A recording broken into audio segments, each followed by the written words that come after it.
Crystal Palace 0-1 Chelsea full-time. Diego Costa sends Chelsea soaring at Palace with 11th straight league win. There is simply no stopping Chelsea. Antonio Conte's side equaled a club record by prevailing here, muscling their way to an 11th league win in succession to establish, overnight at least, a 9-point advantage and leave the chasing pack struggling to spy them at the summit. They have proved they can dazzle on this run. This demanded more brawn, but the outcome was still the same. They have an air of invincibility at present. Alan Pardew, head bowed as he trudged down the touchline at the final whistle with the scrutiny on his own position increasing with each defeat, will take no pleasure in being proved right.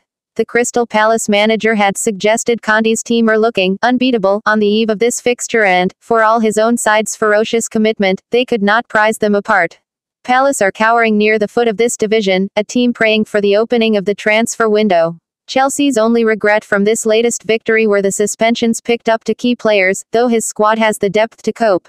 Kanté had feared fatigue might blunt his side's progress, his squad having only returned to Cobham at 4 a.m. on Thursday morning after the midweek success at Sunderland, and there was a stodginess to their approach for long periods. N'Golo Kanté was not quite as sprightly as normal, with the team's forward-thinking players heaving to find rhythm. Costa's frustration eventually saw him barge into Joe Ledley to prompt a fifth booking of term after 11 cardless appearances, and presumably grant Michy Batshuayi his chance against Bournemouth on Boxing Day. They labored to assert much control, and might even have trailed had Palace boasted more conviction in their own forays forward, yet they still retired at the interval ahead with the established order apparently reimposed.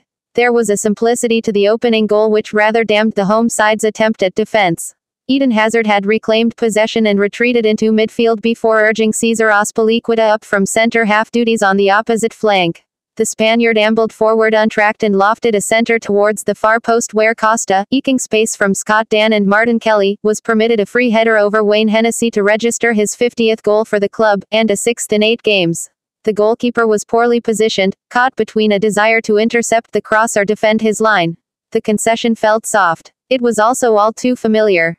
Palace had shipped to Manchester United just before the interval on Wednesday, albeit controversially, and the suggestion their concentration tends to crack late on is fueled by similar late breaches against Liverpool and Manchester City here this term. The prospect of chasing the contest rather dampened any sense of encouragement gleaned from Martin Kelly's rampaging runs down the right, with Jason Puncheon and James McArthur both spurning sights of goal from the full-back's delivery. There was the inevitable urgent response after the break, just as there had been against United, and Chelsea were stretched defensively at times by the energy of Wilfried Zaha and Puncheon on opposite flanks.